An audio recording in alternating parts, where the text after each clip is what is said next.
Ako na-experience ko din yung yung body dysmorphia.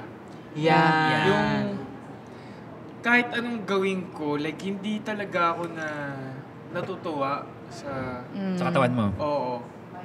So parang nung time na yun, like siguro isa din yun sa like parang negative effect ng pag gabi ka mag-diet kasi pati yung mental health mo na aapektuhan na.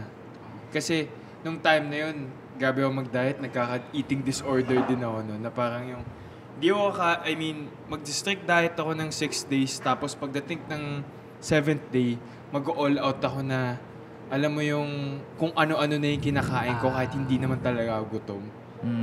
So parang utak ko na yung nagde-decide. Parang kailangan ko kumain ngayon kasi 6 days ako di kakain. Kailangan ko kumain yun kasi nag-diet ka sa 6 days. Ganyan. Buto hindi ka na nagagano. Like, that's so unhealthy talaga. Sobra. Ito mo pa nga para sa sobrang dami na kinakain mo dati, nasusuka ka na kasi gusto mo lang kumain. Yung nagbe-binge ka talaga. Ako naalala ko nun, huwag niyo itong kagayahin, trigger warning sa mga may eating disorder. Yeah. Nung high school ako, kasi ako yung pinakamaagang, nung time na to, I was living with my tita. Tapos ako yung unang nagigising sa aming magpipinsan. Tapos paggising ko, yung plate na malinis. Tapos kukuha ko ng isang kutsara ng kanin, tapos ilalagay ko sa plate, tapos igaganon-ganon ko sa plate para magmukhang kinainan. Tapos ilalagay ko na sa sink, tapos hindi na ako kain the rest of the day. Tapos, kapag lunchtime, bibili ako ng 2 yema. Tapos yun na yung lunch ko. Tapos wala na. Wala nang kain the rest of the day. Yeah. Parang we have such a bad relationship with food. Oh, yes. Food. Pero ang sarap-sarap naman kumain, di ba? Yeah, I know. Di ba? Kaya talaga siya i-treat. Nakakasad talaga yung mga... Yung gano'n. Nakakaingit yung may mga fast metabolism. Kahit anong kainin nila, hindi sila si Rahil tumataba. Yun dito pa talaga tumataba. Yun. Pero meron ding point na feeling nyo ang taba-taba nyo na, tapos pag tumagal, pag binilikan nyo yung pictures nyo, ay, ang payat ko pala this time. Yeah, that's Pero so ang feeling mo nung time na yun, ang taba-taba mo. Naranasan ko yun nung Love Is. Nung show na yun. Kasi nung time, nung start na yun, sabi sa akin, ang laki ko daw, ganyan, taba mo. So nag-diet ako, nagkasakit ako sa taping, nagtodo-diet ako. Tapos bumaba talaga yung timbang ko at least mga 10 kilos siguro. Grabe, 10 kilos. 10 kilos yun na parang 2 weeks, 3 weeks. Grabe. Di ba? Unhealthy talaga. Umabot sa time na parang butot balat na ako sa taping talaga. Tapos nung butot balat na ako sa taping, sabi ko, tapos nakita ako, sabi, ang payat mo na. Ano pang ginagawa mo? Addict ka siguro. Parang, saan ka na ba lulugar? Saan ako lulugar?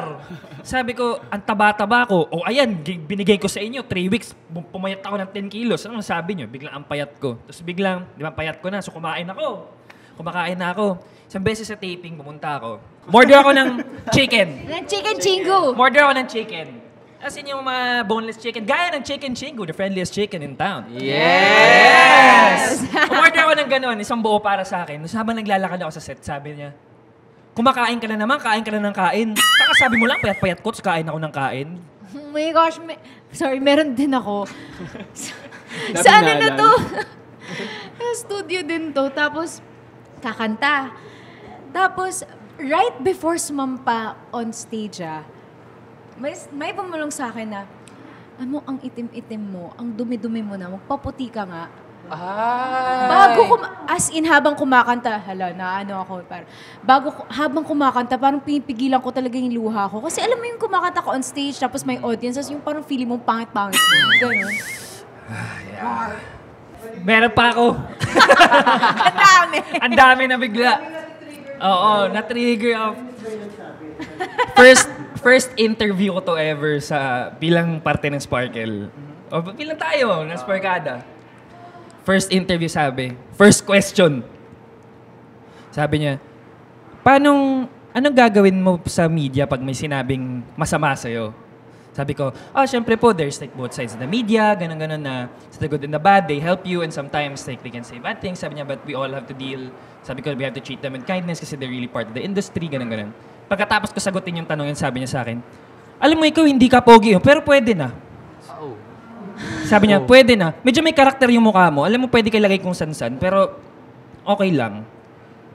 Right after, Right after niya sabihin sa akin yun. You know what it is? You know why I also think that this generation is parang more insecure?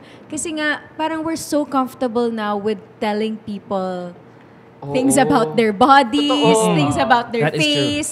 Na parang before, mas may delikadesa na dun sa mga ganong bagay. Ngayon, hindi na. Parang pwede mo na lang sabihin kahit lalo na on social media kasi nga, you have the power of anonymity. So, lahat na kung sino-sino nagko-comment ng pag tumaba ka or what. And, a trick na I read before, if yung person na yun, hindi niya yun kayang baguhin, sa appearance niya, within 5 to 10 seconds, wag mo nang i-mention. Halimbawa, may tinga siya, pwede mo sabihin yun kasi pwede niya na yun i-change ngayon. Pero yung tumaba siya, or may pimple siya, or whatever, wag mo nang sabihin. Totoo. Alam niya yun.